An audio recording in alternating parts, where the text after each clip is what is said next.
আসসালামু আলাইকুম প্রিয় জাতীয় বিশ্ববিদ্যালয়ের ভর্তি পরীক্ষার্থীরা, ফাইনালি আমাদের জাতীয় বিশ্ববিদ্যালয়ের সেই কাঙ্ক্ষিত ভর্তি পরীক্ষা শেষ। যে ভর্তি পরীক্ষার মাধ্যমে আমরা নিজেদের পছন্দের মতো কলেজে ভর্তি হতে পারবো। ভর্তি পরীক্ষা শেষ হওয়ার সাথে সাথে প্রত্যেকটা শিক্ষার্থীর কথা একটাই, বিশেষ করে আমাদের সাথে যারা কানেক্টেড ছিল প্রায় শিক্ষার্থী বলছে ভাই আলহামদুলিল্লাহ পরীক্ষা মোটামুটি ভালো হয়েছে, আবার অনেকের মাশাআল্লাহ খুব ভালো পরীক্ষা হয়েছে। তো যাই হোক, পরীক্ষা যেমনই হোক তোমাদের, আমি আশা করব প্রত্যেকেই তার পছন্দের কলেজে ইনশাল্লাহ ভর্তি হতে পারবে।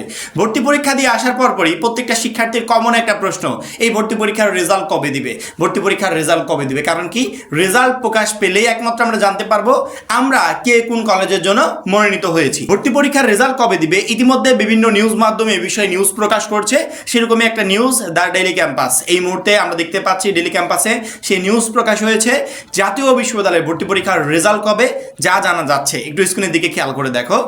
প্রথমত ডেইলি ক্যাম্পাস বলছে জাতীয় বিশ্ববিদ্যালয় 2025-26 শিক্ষাবর্ষের স্নাতক ভর্তি পরীক্ষা শেষ হয়েছে আজ শনিবার 25 এপ্রিল বেলা 11টা থেকে দুপুর 12টা পর্যন্ত দেশের বিভিন্ন জেলা শহরের নির্বাচিত 138টি কেন্দ্রে একযোগে এই পরীক্ষা অনুষ্ঠিত হয়। অনুষ্ঠিত এই পরীক্ষার রেজাল্ট আগামী 10 থেকে 12 দিন পর হতে পারে বলে জানিয়েছে বিশ্ববিদ্যালয় কর্তৃপক্ষ। আবারও বলছি, আজকের পর থেকে আগামী 10 থেকে 12 দিন পর তোমাদের জাতীয় বিশ্ববিদ্যালয় ভর্তি পরীক্ষার রেজাল্ট ইনশাল্লাহ প্রকাশ পাবে। তবে ফিক্সড কোনো ডেট এখন পর্যন্ত প্রকাশ হয়নি।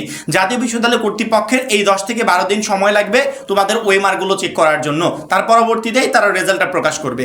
এবং এই বিষয়ে আরও তারা যেটা বলেছে, জাতীয় বিশ্ববিদ্যালয়ে 4.5 লাখের বেশি শিক্ষার্থী পরীক্ষা দিয়েছে, তাদের ওএমআর শিট দেখতে সময় লাগবে।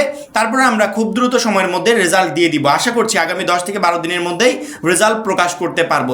এদিকে এবারের ভর্তি পরীক্ষা 4,53,148 জন পরীক্ষার্থী পরীক্ষায় অংশ নেন বলে জানা গেছে। সেই হিসেবে আসন প্রতি লড়েন প্রায় 2 জন শিক্ষার্থী, অর্থাৎ আসন প্রতি 2 জন করে শিক্ষার্থী লড়ছে। তার মানে কি, ফেল পাশের অঙ্কটা কিন্তু থাকছে। কারণ কি, এই ফেল পাশের অঙ্ক না থাকলে একটা আসনে তো আর 2 জন বসতে পারবে না। সেক্ষেত্রে কিছু শিক্ষার্থী স্কিপ হয়ে যাবে, অর্থাৎ যারা পাশ করতে পারবে তারাই ভর্তি পরীক্ষার সুযোগ পাবে একটা কলেজে ভর্তি হওয়ার জন্য, আর যারা পাশ করতে পারবে না তারা এখান থেকে স্কিপ হয়ে তারা পরবর্তীতে ডিগ্রিতে ট্রাই করবে। 10 থেকে 12 দিন পর ইনশাল্লাহ আমরা রেজাল্টটা পাবো। রেজাল্ট প্রকাশ পেলে একমাত্র জানতে পারবো কে সুযোগ পাচ্ছে কে সুযোগ পাচ্ছে না। আমরা জাতীয় বিশ্ববিদ্যালয় কর্তৃপক্ষের ওয়েবসাইটের উপর সবসময় নজর রাখছি। যখনই তোমাদের ভর্তি পরীক্ষার রেজাল্ট রিলেটেড ডেট প্রকাশ পাবে যে কবে ভর্তি পরীক্ষার রেজাল্ট দিবে, তৎক্ষণাৎ ভিডিওর মাধ্যমে তোমাদেরকে জানিয়ে দেওয়া হবে। এই জন্য প্রত্যেকটা শিক্ষার্থী যারা এখনো আমাদের সোহেল রানা চ্যানেলটা সাবস্ক্রাইব করো নাই, খুবই দ্রুত সাবস্ক্রাইব করে রাখবে। কারণ কি, নোটিশ পাওয়া মাত্রই এই চ্যানেলের মাধ্যমেই ভিডিও দিয়ে তোমাদেরকে জানিয়ে দিব। আশা করি প্রত্যেকে বুঝতে পেরেছো। এখন এই পর্যন্তই, পরবর্তী ভিডিওর জন্য সবাই অপেক্ষা করবে। সবাই ভালো থাকবে, সুস্থ থাকবে। আল্লাহ হাফেজ।